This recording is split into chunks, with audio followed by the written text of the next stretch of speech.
అందరి సమాచారం ఛానల్కి స్వాగతం.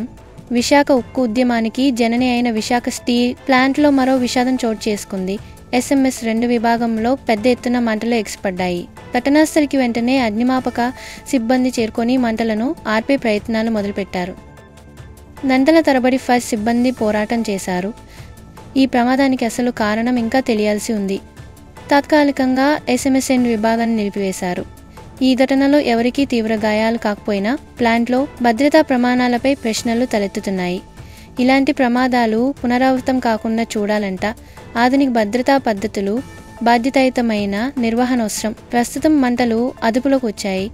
ఘటనపై అధికారులు విచారణ ప్రారంభించారు. ఉద్యోగుల ప్రాణాలు త్రుటిలో తప్పించుకున్న ఈ ఘటన మరలా ఇటువంటి విషాదం జరగకుండా హెచ్చరికగా నిలవాలి. ఇలాంటి తాజా వార్తల కోసం మా అందరి సమాచారం ఛానల్ను సబ్స్క్రైబ్ చేయండి. మీ అభిప్రాయాలను కామెంట్స్లో తెలియజేయండి.